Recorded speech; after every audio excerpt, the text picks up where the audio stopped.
नमस्कार, सगरमाथा प्राइम समाचारमा स्वागत छ। म जयन्ती पुरासैनी। सबैभन्दा पहिले मुख्य समाचार। नेपालको सार्वभौमिकताको भारतले सम्मान गर्नुपर्ने माओवादी केन्द्रका अध्यक्ष दाहालको धारणा।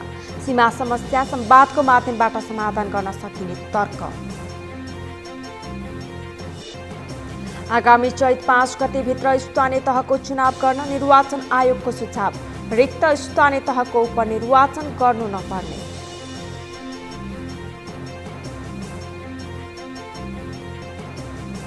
देशभर एकै दिन पालिका अधिवेशन गर्दै नेकपा एमाले सर्वसम्मत नेतृत्व चयनको तयारी। एमालेको जस्तो अधिवेशन कसैको नहुने अध्यक्ष ओलीको दाबी। 5 थरमा यात्रुवाहक बस दुर्घटनामा परि 4 को मृत्यु, 61 जना घाइते। घाइतेहरूको स्थानीय अस्पतालमा उपचार हुँदै।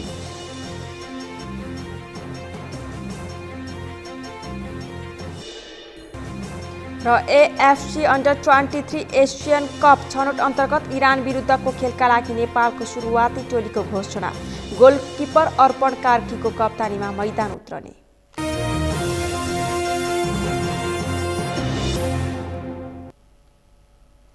अब समाचार विस्तारमा। नेकपा माओवादी केन्द्रका अध्यक्ष पुष्पकमल दाहालले नेपालको सार्वभौमिकताको भारतले सम्मान गर्नुपर्ने बताएका छन्। अध्यक्ष दाहालले नेपाल हालसम्म स्वतन्त्र राष्ट्रको रूपमा रहेको उल्लेख गर्दै नेपालको स्वतन्त्रता र सार्वभौमिकताको भारत सरकारले सम्मान गर्नुपर्ने बताएका हुन्।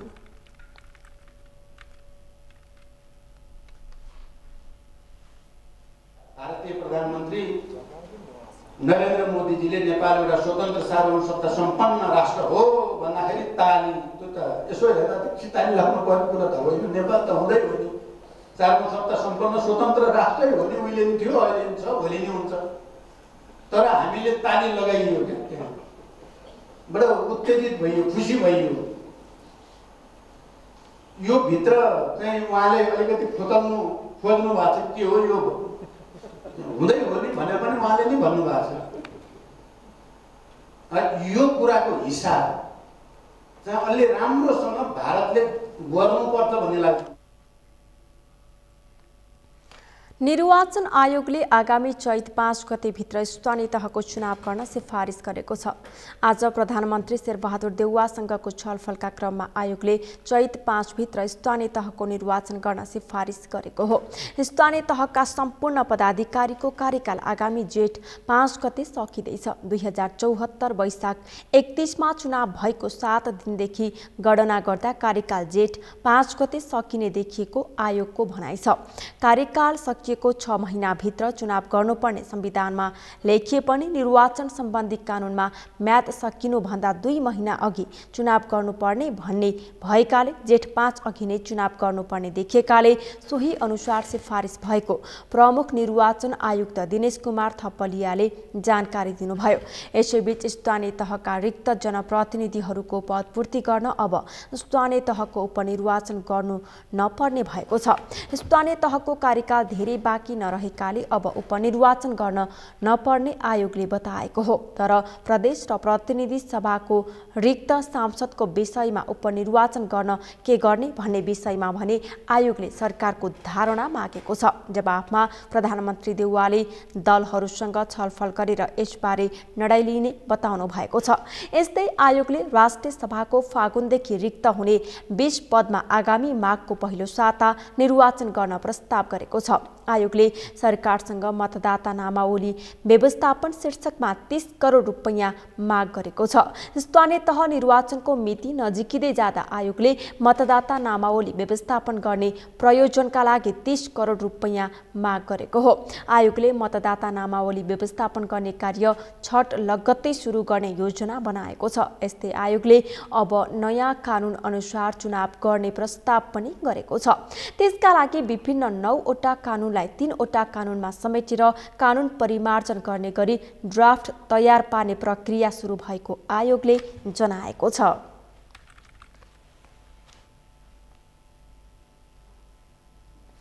झण्डै 6000 ओडामा ओडा तहको अधिवेशन सम्पन्न गरेको नेकपा एमालेको पालिका तहको अधिवेशन भोलि हुँदैछ। देशभर एकै साथ सबै पालिकामा अधिवेशन गर्ने एमालेको तयारी छ। ओडा तहको अधिवेशनमा प्राय सबै स्थानमा सर्वसम्मत रूपमा नेतृत्व चयन गरेको एमालेको पालिका तहको अधिवेशन समेत सर्वसम्मत रूपमा गर्ने तयारी एमालेको छ। अमृतराज काफ्लेको रिपोर्ट। नेकपा एमालेको पालिका अधिवेशन मंगलबार देशभर एकैसाथ सुरु हुँदैछ। यसअघि झण्डै 6000 वडाहरूमा एमालेले अधिवेशन सकाएको छ। बाढी पहिरोका कारण कतिपय जिल्लामा अधिवेशन सम्पन्न हुन नसकेको भए पनि धेरैजसो वडामा भने अधिवेशन सकिएको एमालेले जनाएको छ। एमालेले वडा तहको अधिवेशनमा सर्वसम्मत रूपमा नेतृत्व चयन सम्पन्न गरेको छ। देशका सबैजसो वडामा एकै दिन अधिवेशन गरेको एमालेले भने अरू पार्टी र एमाले फरक रहेको टिप्पणी गरेको छ। एमाले अध्यक्ष केपी शर्मा ओलीले एमालेले जस्तो एकै दिन कुनै पनि पार्टीले अधिवेशन गर्न नसक्ने टिप्पणी समेत गरेका थिए। एकै दिन 6743 वडाहरू र 100 शाखाहरूमा हामीले एकै दिन अधिवेशन गर्यौं, तर प्राकृतिक विपत्तिको कारणले बाढी पहिरो हावाहुरी डुबान आदिको कारणले केही ठाउँहरूमा हामीले स्थगित गर्नु पर्यो। त्यस कारणले तर 5000 भन्दा बढी वडाहरूमा र शाखाहरूमा र आम रूपमा भन्ने हो भने सर्वसम्मतिले उच्च स्तरीय समझदारीका साथ सर्वसम्मतिले वडा अधिवेशनहरू भए, शाखा अधिवेशनहरू भए। अरू कुनै पार्टीले यस्तो गर्न सक्दैन। 9 गते हामी 753 पालिकाहरू 753 वटा पालिकाहरूमा 753 वटै स्थानमा पालिका स्तरका पार्टीका अधिवेशनहरू एकै दिन गर्छौं। एकै दिन यो अरू पार्टीले गर्न सक्दैन। सत्तामा रहेको दल नेपाली कांग्रेसको अधिवेशन प्रभावित भइरहेका बेला एमाले अध्यक्ष केपी शर्मा ओलीको धारणा सार्वजनिक भएको छ। एमालेले मंगलबार देशव्यापी रूपमा पालिका तहको अधिवेशन सम्पन्न गरेर कार्तिक 11 र 12 गतेका लागि केन्द्रीय कमिटीको बैठक समेत बोलाएको छ।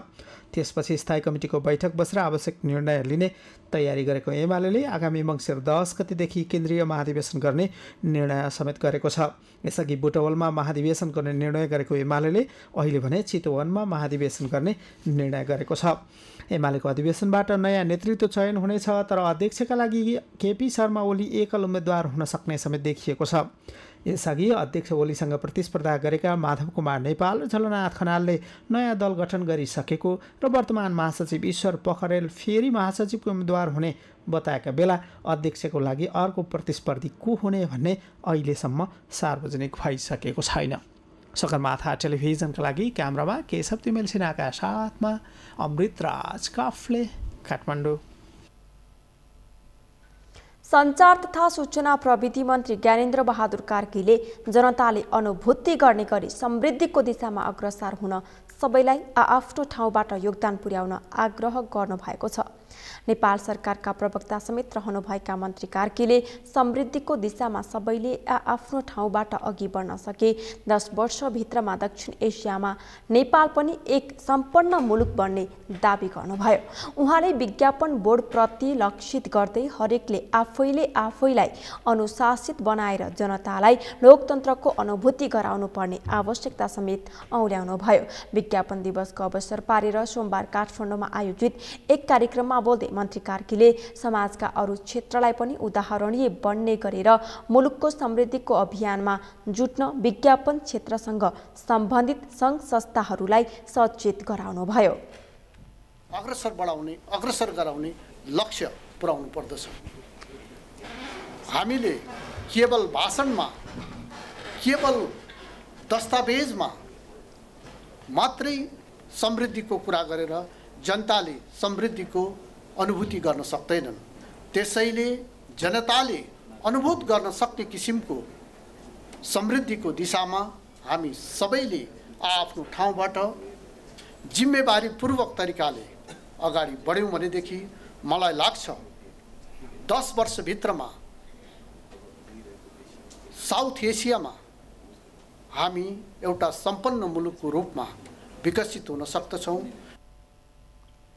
मन्त्री कार्कीले विज्ञापन सम्बन्धी आचार संहिताको प्रस्तावित मस्यौदामाथि सुझाव दिएर यसलाई समृद्ध बनाउन पनि सरकारवाला सबै निकायलाई आह्वान गर्नुभयो। परराष्ट्र मन्त्री डाक्टर नारायण खड्काले सबै दलको सहमतिमा मात्रै एमसीसी पास हुने बताउनु भएको छ। गृह जिल्ला उदयपुर पुगेका खड्काले कांग्रेस एक्लैले चाहेर मात्र एमसीसी पास नहुने बताउनु भएको हो।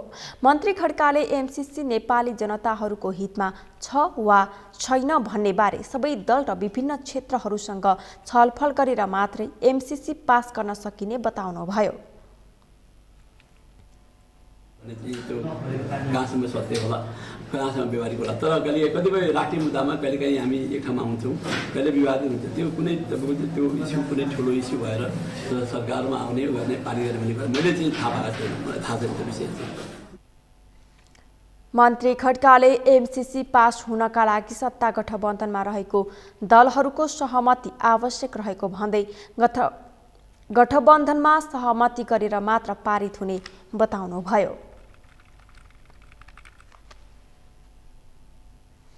वरिष्ठ अधिवक्ताहरूले प्रधान न्यायाधीश चोरेन्द्र शमशेर जबराको राजीनामा माग गरेका छन्।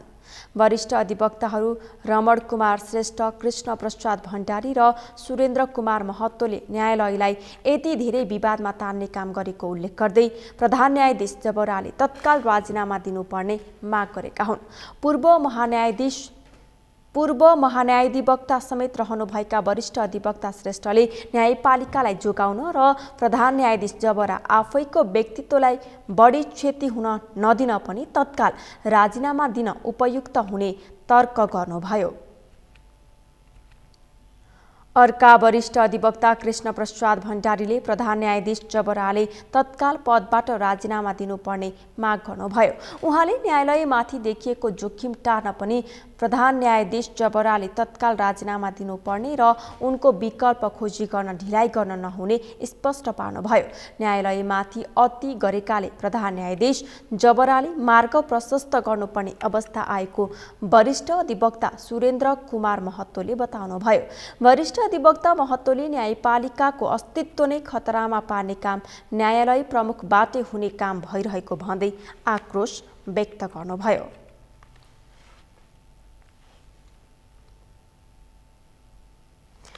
बेमौसमी वर्षाले खेतमै भिजेका धानका बाला यति बेला किसानको आँसुले थप भिजिरहेका छन्।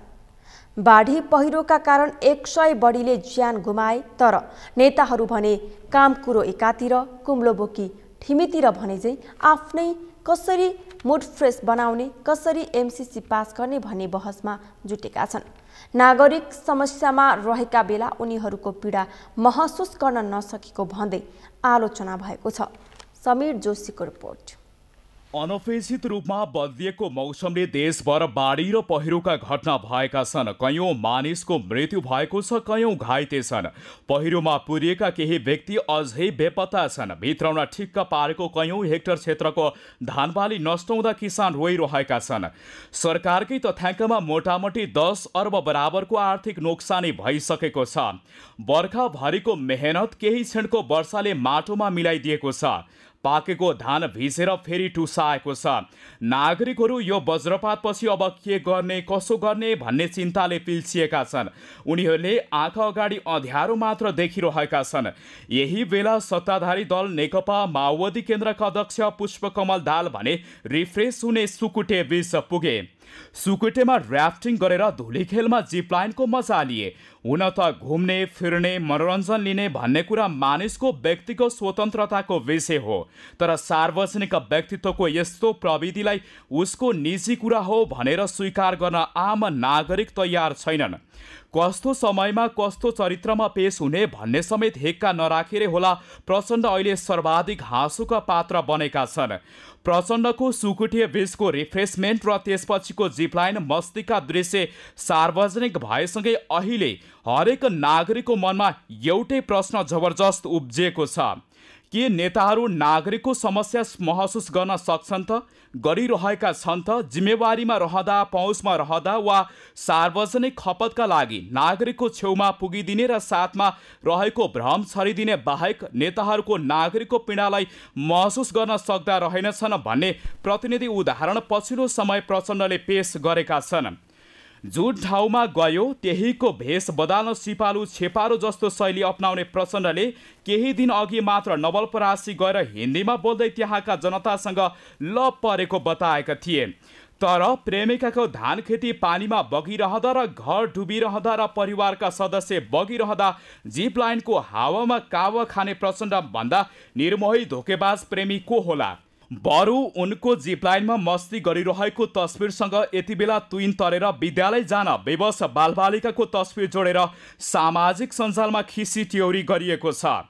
त्यसो त बाढी पहिरोबाट पीडित बनेकाहरूलाई सान्त्वना दिने भन्दै सुदूरपश्चिम पुगेका प्रधानमन्त्री शेरबहादुर देउवा समेत एमसीसी पास गर्ने भाषण गरेर फर्किए। काम कुरो एकातिर कुम्लोबोकी एमसीसीतिर लागेका देउवाले नागरिकका आँसु पुच्छन्। भोक र प्यास मेट्न अहिले आफूले के बोलिदिनु पर्ने थियो भन्ने समेत हेक्का राख्न भ्याएनन्। यता देशका प्रधानमन्त्री शेरबहादुर देउवा पनि शुक्रबार बाढी पहिरो र डुबानको क्षति अवलोकनका लागि सुदूरपश्चिम पुगे पनि विपद परेका नागरिकलाई ढुक्क बनाउनु भन्दा एमसीसीकै पिरालो बढी देखाए। प्रधानमन्त्री तहबाट भएको भ्रमणमा पनि वर्षाले आहत किसानले राहतको अनुभव गर्न पाएनन्।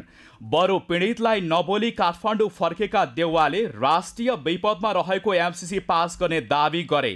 यसलाई कतिपयले लासमाथि टेक्दा पनि देउवालाई एमसीसीको पिरोलोले सताएको अर्थमा बुझेका छन्। एमाले अध्यक्ष केपी शर्मा ओली जनताको हितमा काम गर्छु भन्दै भाषण गर्दै हिँड्छन्। तर बेमौसमी वर्षाबाट आहत किसानलाई पार लगाउन उनले पनि सिन्को भाँचेनन्। बाढी पीडितका बारेमा चुक्क नबोल्ने एमाले र ओलीको आफ्नो नेतृत्वको सरकारले गरेका कामले गिनिस बुकको आधा भाग भरिने अभिव्यक्ति दिएर जग हँसाउने काम गरे। सरकारलाई टेको दिएको एकीकृत समाजवादी बागमती प्रदेशको मुख्यमन्त्री पाइने हो या होइन भन्ने राजनैतिक लेनदेनमै व्यस्त छ। माधव कुमार नेपाल पनि जनताको दुःखप्रति खासै सजग देखिएन। अरू नेता त कता हो कता। नागरिकका पीडाको घाउमा मलमपट्टी गरेर केही समयदेखि चर्चामा रहेकी पूर्व युवरागी हिमानी शाह पनि यति बेलाको बाढी पहिरोको कहरमा भने पार्टीमै रमाइरहेकी छन्। कलाकार र निकटका व्यक्ति बोटेलेर सोल्टी होटलको मोजमानी गरिरहेकी छन्। देशमा प्राकृतिक प्रकोप, महाभूकम्प, बाढी पहिरो, बन्द हडताल, नाकाबन्दी आदिको मार जनताले नै भोगिरहेका छन्। विपदका बेला राज्य उदासीन हुनु दुःखद हो। प्राकृतिक विपदका कारण हरेक वर्ष सयौंको संख्यामा मानवीय र करोडौंको भौतिक क्षति भइरहेको छ। तर पनि सत्ता र शक्तिमा भएकाहरू गैर जिम्मेवारी बन्ने बाहेक प्राकृतिक विपत्तिको क्षति कम गर्न कुनै दीर्घकालीन कदम चालेको देख्न पाइएको छैन। सगरमाथा टेलिभिजनका लागि समीर जोशी, काठमाडौँ। सगरमाथा समाचारमा एकैछिन विश्रामपछि पछिल्लो 24 घण्टामा गरिएको पीसीआर परीक्षण अनुसार नेपालमा थप 673 जनामा कोरोना संक्रमण पुष्टि। संक्रमणबाट थप 13 को मृत्यु। फाइजरको 1 लाख डोज खोप नेपाल आइपुग्यो। 18 वर्ष मुनिका बालबालिका र दीर्घ रोगीलाई लगाइने।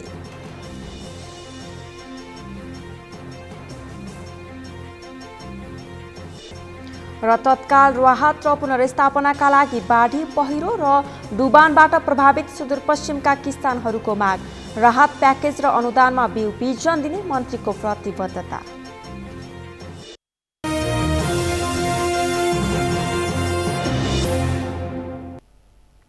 विश्रामपछि पुनः स्वागत छ। अब बाँकी समाचार। नेपालमा पछिल्लो 24 घण्टामा थप 673 जनामा कोरोना भाइरस संक्रमण पुष्टि भएको छ। यो अवधिमा 501 जना संक्रमित निको भएका छन् भने 13 जना संक्रमितको मृत्यु भएको छ। समीर जोशीको रिपोर्ट। नेपालमा पछिल्लो 24 घण्टामा 673 जनामा कोरोना भाइरस संक्रमण पुष्टि भएको छ। स्वास्थ्य तथा जनसङ्ख्या मन्त्रालयका अनुसार देशभरका विभिन्न प्रयोगशालामा गरिएको 8284 जनाको पीसीआर परीक्षणमा 673 जनामा संक्रमण पुष्टि भएको हो। त्यसैगरी 2580 जनाको एन्टिजन विधिबाट गरिएको परीक्षणमा 103 जनामा कोरोना पुष्टि भएको छ। यस्तै पछिल्लो 24 घण्टामा कोरोना संक्रमणबाट 13 जनाको मृत्यु भएको छ भने 501 जना निको भएका छन्। देशभर सक्रिय संक्रमितको संख्या 10,360 रहेको छ, जसमध्ये 9,617 जना होम आइसोलेसनमा रहेका छन् भने 743 जना संस्थागत आइसोलेसनमा रहेका छन्। कोरोनाका बिरामी मध्ये 254 जना आइसियु र 74 जना भेन्टिलेटरमा उपचाररत छन्। यस्तै 10 वर्ष मुनिका 19 बालबालिकामा कोरोना संक्रमण पुष्टि भएको छ भने 11 देखि 20 वर्ष उमेर समूहका 50 जना कोरोना संक्रमित थपिएका छन्। स्वास्थ्य तथा जनसंख्या मन्त्रालयका अनुसार सबैभन्दा धेरै काठमाडौँमा 185 जनामा कोरोना संक्रमण देखिएको छ। अमेरिकाले नेपाललाई 1,620 मात्राको कोभिड विरुद्धको फाइजर खोप प्रदान गरेको छ। सोमबार स्वास्थ्य तथा जनसंख्या मन्त्रालयमा आयोजित एक कार्यक्रममा अमेरिकी अन्तर्राष्ट्रिय विकास नियोग USAID नेपालका निर्देशक सेपिटे केभान्स स्वार्डले मन्त्रालयका सचिव डाक्टर रोशन पोखरेललाई सो खोप हस्तान्तरण गरेका छन्। एक रिपोर्ट। अमेरिकाले नेपाललाई 1 लाख बढी मात्रा फाइजर खोप प्रदान गरेको छ। अनुदान सहायता स्वरूप युनिसेफ मार्फत खरिद गरी टेकु स्थित स्वास्थ्य सेवा विभागमा राखिएका 4 थान अत्यन्त न्यून तापक्रमको फ्रिजरमा सो खोप लगाउनु अघिसम्म भण्डारण गरिनेछ। खोप प्रदान कार्यक्रममा बोल्दै USAID का निर्देशक केभान्सार्डले कोभिड महामारीको समयमा नेपाल प्रतिको सहयोगलाई निरन्तरता दिने कार्यक्रम अनुसार 1 लाखभन्दा बढी कोभिड विरुद्धको फाइजर खोप नेपाललाई सहयोग गर्न पाउँदा अमेरिकालाई खुसी लागेको बताए। उनले यो खोपलाई भण्डारण तथा वितरण गर्नका लागि उचित संरचना समेत सुनिश्चित गर्दै नेपाललाई थप सहयोग गर्न पाएकोमा गर्व लागेको बताए। निर्देशक केभान्साडाले अमेरिकाले यसअघि नेपाललाई असारमा एक मात्र लगाए पुग्ने 15,30,000 मात्राको जोन्सन एन्ड जोन्सन खोप पनि अनुदान स्वरूप उपलब्ध गराएको बताए। त्यसैगरी अमेरिकाले करिब 12 करोड 20 लाख डलर भन्दा बढीको स्वास्थ्य सुरक्षा सामग्री नेपाललाई उपलब्ध गराइसकिएको उनले जानकारी दिए। These 100,000 Pfizer vaccines are in addition to the 1.5 million Johnson & Johnson single-dose vaccines that the U.S. government has already provided in July of this year. And this is obviously also in addition to all the support that my government, the U.S. government through USAID has been provided in the past year since the pandemic began. I also want to say that these 100,000 vaccines are significant not only because they are Pfizer and they are approved for children under over 12, but it's also significant because in cooperation with the Ministry of Public Health, with our partners here at UNICEF who are here with us, with COVAX and with others, the process that we have gone through working with them to set up the cold chains, to provide the training and the special PPEs. स्वास्थ्य तथा जनसंख्या मन्त्रालयका सचिव doctor Roshan पोखरेलले अमेरिकाले 1 लाखभन्दा बढी मात्राको covid विरुद्धको फाइजर खोप उपलब्ध गराएकोमा आभार व्यक्त गरेका छन्। फाइजरको भ्याक्सिन 1,620 मात्रा प्राप्त गरेका छौँ। यो फाइजरको भ्याक्सिन चाहिँ हामीलाई महत्त्वपूर्ण किन छ भने यसको कोल्ड चेन व्यवस्थापन पनि हामीले हेर्नुपर्ने छ र यो भ्याक्सिन चाहिँ ठुला देशहरूमा धेरै जसो मान्छेहरू लगाइरहेको हुनाले नेपालले पनि यो भ्याक्सिन चाहिँ लगाउन पाउनु एउटा खुसीको कुरो हुनेछ। यसलाई हामी नेपाल हाम्रो कार्तिकको 25 गतेबाट 22वटा अस्पतालबाट हामी सुरु गर्छौँ र यो भ्याक्सिनले चाहिँ हामीलाई एउटा बाटो के देखाउँछ भने यो भ्याक्सिनलाई हामीले यदि हाम्रो ग्रासरुट लेभलमा हाम्रो लोकल लेभलमा हामीले लगाउन सक्यौँ भने हामीले अब आउने 60 लाख फाइजरको भ्याक्सिन चाहिँ 12 देखि 18 वर्षको उमेरको समूहलाई लगाउन सक्छौँ भन्ने हामीले विश्वास गरेका छौँ। त्यही भएर यो चाहिँ एउटा प्रिलिमिनरी ट्रायल हो। यो भ्याक्सिन US सरकारले जुन हामीलाई सहायता गर्नुभएको छ त्यसको लागि US सरकारलाई नेपालको सरकारको तर्फबाट म हार्दिक आभार व्यक्त गर्न चाहन्छु। अमेरिका कोभिड महामारीको अन्त्य गर्ने र सुरक्षित विश्वको निर्माण गर्ने कार्यमा नेपालसँग सहकार्य गर्न पाउँदा खुसी भएको पनि USAIDले जारी गरेको प्रेस नोटमा उल्लेख गरिएको छ। अमेरिकाले अनुदानमा उपलब्ध गराएको कोरोना विरुद्धको खोप नेपाल आइसकेको छ। 1,620 मात्रा फाइजर खोप सोमबार काठमाडौँ आइपुगेको हो। उक्त खोप 12 वर्ष माथिका दीर्घ रोग भएका व्यक्तिलाई कार्तिक 28 गतेबाट लगाउने खोप सेवा शाखाले जनाएको छ। शान्ता दनुवारको रिपोर्ट। 12 वर्ष माथिका दीर्घरोग भएका व्यक्तिहरूलाई लक्षित गरेर अमेरिकाले अनुदानमा उपलब्ध गराएको फाइजर खोप नेपाल आएको छ। 1,620 मात्रा फाइजर खोप सोमबार बिहान काठमाडौँ आइपुगेको हो। स्वास्थ्य तथा जनसङ्ख्या मन्त्रालयका सचिव डाक्टर रोशन पोखरेलले अमेरिकाले 1 लाखभन्दा बढी मात्राको कोभिड विरुद्धको फाइजर खोप उपलब्ध गराएकोमा आभार व्यक्त गरेका छन्। फाइजरको भ्याक्सिन 1,620 मात्रा प्राप्त गरेका छौँ। यो फाइजरको भ्याक्सिन चाहिँ हामीलाई महत्त्वपूर्ण किन छ भने यसको कोल्ड चेन व्यवस्थापन पनि हामीले हेर्नुपर्नेछ र यो भ्याक्सिन चाहिँ ठुला देशहरूमा धेरै जसो मान्छेहरू लगाइरहेको हुनाले नेपालले पनि यो भ्याक्सिन चाहिँ लगाउन पाउनु एउटा खुसीको कुरो हुनेछ। यसलाई हामी नेपाल हाम्रो कार्तिकको 25 गतेबाट 22वटा अस्पतालबाट हामी सुरु गर्छौँ र यो भ्याक्सिनले चाहिँ हामीलाई एउटा के बाटो के देखाउँछ भने यो भ्याक्सिनलाई हामीले यदि हाम्रो ग्रासरुट लेभलमा हाम्रो लोकल लेभलमा हामीले लगाउन सक्यौँ भने हामीले अब आउने 60 लाख फाइजरको भ्याक्सिन चाहिँ 12 देखि 18 वर्षको उमेरको समूहलाई लगाउन सक्छौँ भन्ने हामीले विश्वास गरेका छौँ। त्यही भएर यो चाहिँ एउटा प्रिलिमिनरी ट्रायल हो। यो भ्याक्सिन युएस सरकारले जुन हामीलाई सहायता गर्नुभएको छ त्यसको लागि युएस सरकारलाई नेपालको सरकारको तर्फबाट म हार्दिक आभार व्यक्त गर्न चाहन्छु। धन्यवाद।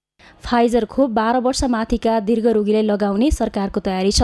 अनुदान सहायता स्वरूप युनिसेफ मार्फत खरिद गरी टेकु स्थित स्वास्थ्य सेवा विभागमा राखिएका 4 थान अत्यन्तै न्यून तापक्रमका फ्रिजरमा सो खोप लगाउन अघिसम्म भण्डारण गरिएको छ। उक्त खोप देशभरका 24वटा अस्पतालबाट दिइनेछ। काठमाडौँ उपत्यकाको 8वटा अस्पतालमा र बाँकी उपत्यका बाहिरका अन्य अस्पतालहरूमा उक्त खोप लगाउने भएको छ।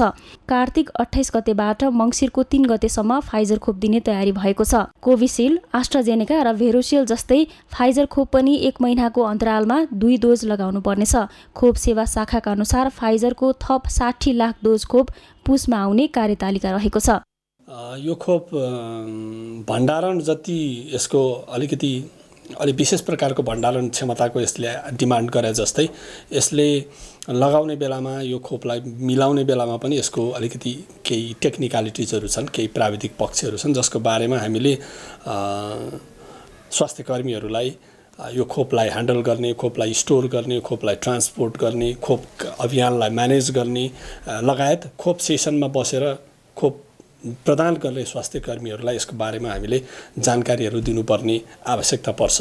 तसर्थ त्यो जानकारी दिने प्रयोजनको लागि हामीले डिफ्रेन्ट खालको यसको रणनीति कसरी अगाडि बढाउने, त्यसपछि यसलाई कसलाई हामीले कसरी तालिम दिने भन्ने खालको त्यो सबै विषयवस्तुहरू सँगसँगै यसको बारेमा आम जनमानसमा हामी कसरी पुग्ने, कसरी सूचनाहरू प्रवाह गर्ने भन्ने लगायतका क्रियाकलापहरूको लागि चाहिँ हामीले तयारी गरिरहेका थियौँ र त्यो तयारी हामी अन्तिम चरणमा छौँ र अब हामी आजबाट नै हामीले तालिमहरू सुरुवात गरिसकेका छौँ र हामी 14 गतेसम्ममा भोलिबाट हामी सुरु गर्छौँ र 14 गतेसम्ममा हामीले जति ठाउँमा लक्षित गरेका छौँ ती लक्षित गरेका सबै ठाउँमा तालिम प्रदान गरिसक्छौँ। अनि तत्पश्चात हामी कार्तिक 28 गतेबाट मङ्सिर 3 गतेसम्म यो खोप प्रदान गर्छौँ।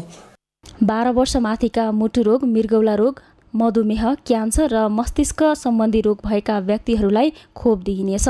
फाइजर खोप 2 डोज लगाउनु पर्ने खोप सेवा शाखाले जनाएको छ। पहिलो डोज लगाएको 21 दिनदेखि 28 दिनभित्रमा दोस्रो मात्रा लगाउनु पर्नेछ। सगरमाथा टेलिभिजनका लागि क्यामेरामा प्रकाश कुँवरका साथ शान्ता दनुवार, काठमाडौँ। पाँचथरमा यात्रुवाहक बस दुर्घटना हुँदा 4 जनाको मृत्यु भएको छ। मृत्यु हुनेमा 2 महिला र 2 जना बालबालिका रहेका छन्। फिदिम 4 सरखण्डेमा बिहान 10:30 बजे बस दुर्घटना भएको थियो। को 1ख3865 नम्बरको बस यात्रु लिएर सिवा दोभानबाट फिदिम जाँदै थियो। अटो रिक्सालाई ओभरटेक गर्ने क्रममा बस दुर्घटनामा परेको घाइते यात्रुहरूले जानकारी दिएका छन्। दुर्घटनामा परि 61 जना घाइते भएका छन्। मृतकको शनाखत हुन सकेको छैन। सामान्य घाइतेहरूको जिल्लाकै अस्पतालमा उपचार भइरहेको छ।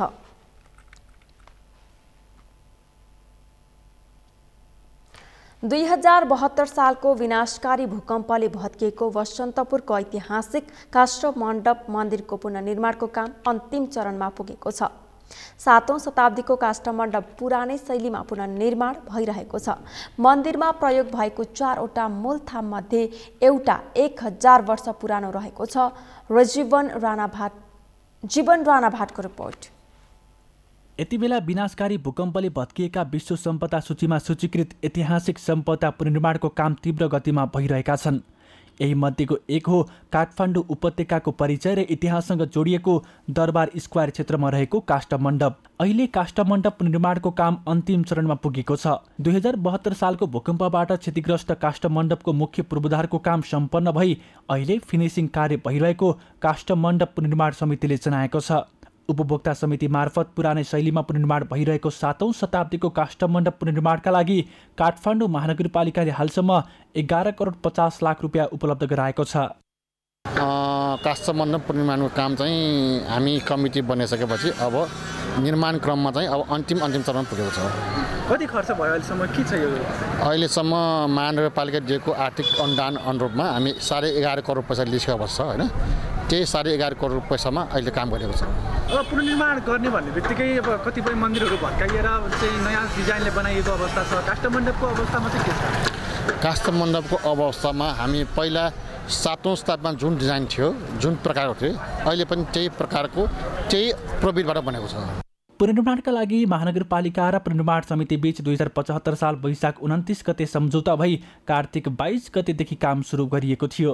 पुनर्निर्माण भइरहेको काष्ठमण्डपमा 4 घेराका 100वटा थाम राखिएको छ। संकल्प पूजा गरेर ठडाइएका 25 फिट अग्ला 4वटा मूल थाम पहिलो घेरा हो। 4वटा मूल थाममध्ये एउटा 1000 वर्ष पुरानो रहेको छ। यो काठ हामी करिब यो एक काष्ठमण्डपको भग्नावशेष भएको काठ हो। पहिला प्रयोग भएको काठ हो होइन। यो काठ करिब हाम्रो 1000 वर्ष पुरानो काठ हो। यो हामीले कार्बन डेटिङ गरेर प्रमाणित गरेको हो। कार्बन डेटिङ गरेर यसले 1000 वर्ष पुरानो भनेको छ। अनि त्यस्तै हाम्रो त्यो यताको मेट भन्छ होइन, त्यो मेट हाम्रो करिब 5औं शताब्दीको हो भनेको 1600 वर्ष पुरानो हो। यो पनि हाम्रो सबभन्दा संसारमा मेरो विचारमा करिब यो काठले कुटेको सबभन्दा पुरानो काठ यही हुन्छ होला। त्यति पुरानो काठ हो। काष्ठमण्डप निर्माणका लागि करिब 12,000 क्युफिट सालको काठ लाग्ने अनुमान गरिएको छ। सबै काठ बारा रौतहट महोत्तरीको जङ्गलबाट मगाइएको हो। मन्दिरको निर्माण पुरानै शैलीमा नेपालकै लगानी र नेपाली श्रमिकले गरिरहेका छन्।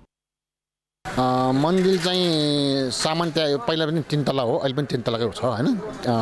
निर्माण चाहिँ पहिला जुन प्रकारले बनाएको थियो होइन, त्यही प्रकारले बनाएको छ। त्यसमा हामी केही हेरफेर कुनै पनि गरेको छैन। त्यहाँ सबै अहिले पनि काठै प्रयोग गरेका छन् काष्ठमण्डपमा होइन। त्यो मन्दिर बनाउँदा पहिला पनि प्रयोग गरेका काठ, इँटा, माटो, ढुङ्गा, फलाम र तामा त्यति प्रयोग, अहिले पनि त्यति नै प्रयोग भएका छन्। त्योभन्दा हामी कुनै पनि पहिले भन्दा कुनै फरक चिजबाट हामीले प्रस्तुत गरेका छैनौँ। कहिलेसम्म यो निर्माण सकेर चाहिँ तपाईँहरूले चाहिँ यो मूर्ति प्रतिस्थापन गर्ने तयारी गर्दैन? यो अब हाम्रो नेपाल सरकारको नीति तथा कार्यक्रमले करिब 3 वर्ष समय दिएको थियो होइन। त्यो 3 वर्ष समय भनेको अब करिब कार्तिकको अन्तमा सकिन्छ होला होइन। त्यसमा त्यो अन्तभित्र हामी सकाउने योजनामा छ।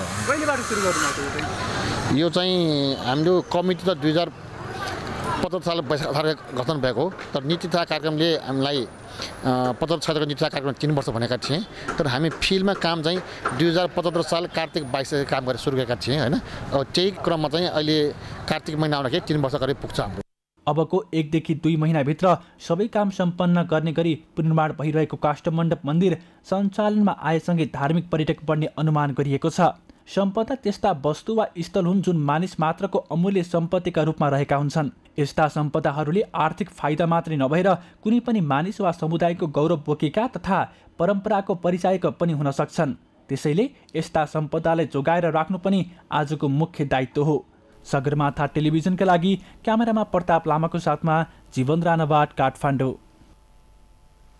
काठमाडौँको नयाँ बानेश्वरबाट तिनकुने जाँदा सिभिल अस्पताल र यातायात व्यवस्था विभाग बीचको सडकमा सोमबार ठूलो खाल्टो परेको छ। व्यस्त र संवेदनशील सडकको बीचमा एकतर्फी लेन नै बन्द हुने गरी एकाएक खाल्टो बनेको हो।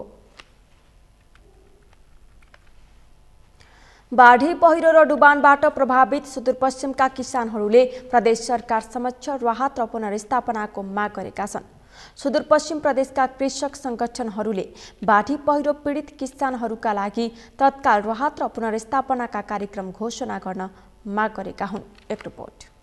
बाढी पहिरो र डुबानबाट प्रभावित सुदूरपश्चिमका किसानहरूले प्रदेश सरकार समक्ष राहत र पुनर्स्थापनाको माग गरेका छन्। आइतबार भूमि व्यवस्था कृषि तथा सहकारी मन्त्री विनिता चौधरीलाई ध्यानकर्षण पत्र बुझाउँदै राहत र क्षतिपूर्तिको माग गरिएको हो। ज्ञापन पत्र बुझाउँदै कृषक सङ्गठनहरूले कृषि सङ्कटग्रस्त क्षेत्र घोषणा, प्राकृतिक विपत्तिबाट प्रभावित घरधुरीको यथार्थ तथ्याङ्क सङ्कलन, क्षतिपूर्ति तथा किसानलाई तत्काल उचित राहत, घाइतेहरूको स्वास्थ्य उपचार तथा बसोबास गुमाएकाहरूलाई उचित बसोबासको व्यवस्था, कृषि पेसा सुरक्षाका लागि बाली र पशुधन बिमा कार्यक्रम प्रभावकारी बनाउन माग गरेका छन्। ज्ञापन पत्र बुझाउँदै राष्ट्रिय कृषक समूह महासङ्घ नेपाल सुदूरपश्चिम प्रदेश अध्यक्ष प्रकाश बहादुर थापाले बाढी पहिरो पीडित किसानहरूको लागि तत्काल प्रदेश सरकारले राहत प्याकेज घोषणा गर्नुपर्ने बताए। यो इमिडिएटली किसानलाई तत्काल चाहिँ त्यसलाई राहत गर्ने कुरा अलग छँदैछ र सँगसँगै चाहिँ त्यो किसानलाई सामान्य मिनी प्याकेजहरू बाँडेर चाहिँ भुल्याउनु हुँदैन कृषि मन्त्रालयले।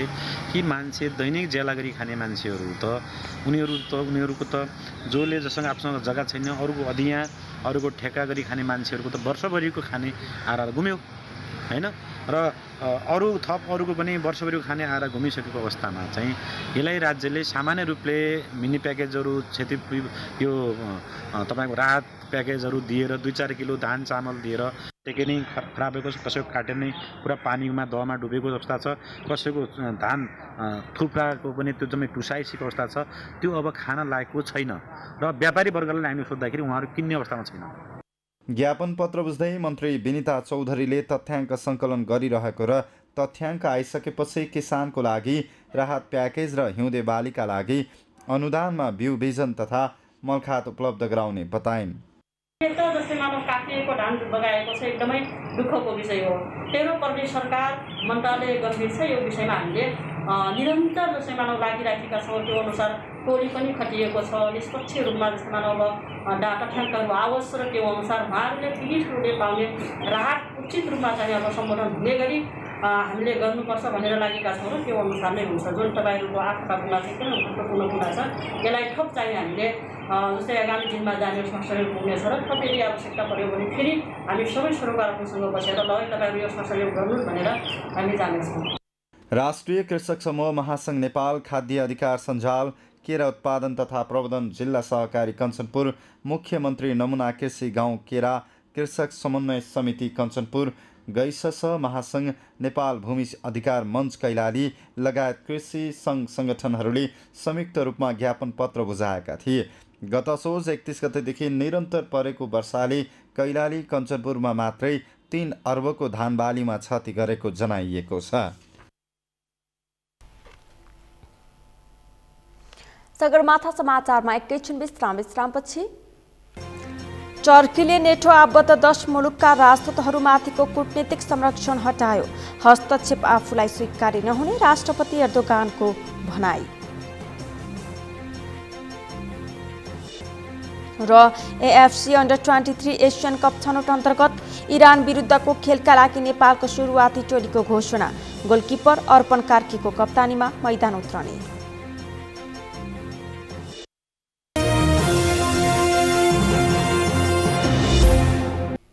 समाचारको अन्त्यमा मुख्य समाचार फेरि एकपटक। नेपालको सार्वभौमिकताको भारतले सम्मान गर्नुपर्ने माओवादी केन्द्रका अध्यक्ष दाहालको धारणा। सीमा समस्या संवादको माध्यमबाट समाधान गर्न सकिने तर्क। आगामी चैत 5 गतेभित्र स्थानीय तहको चुनाव गर्न निर्वाचन आयोगको सुझाव। रिक्त स्थानीय तहको उपनिर्वाचन गर्नु नपर्ने।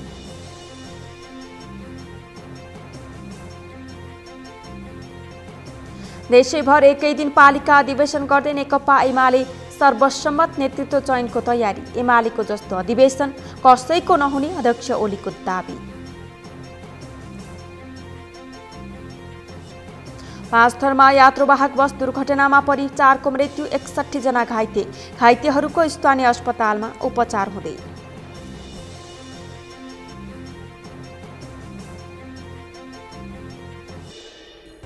र एएफसी अन्डर-23 एसियन कप छनौट अन्तर्गत इरान विरुद्धको खेलका लागि नेपालको सुरुवाती टोलीको घोषणा।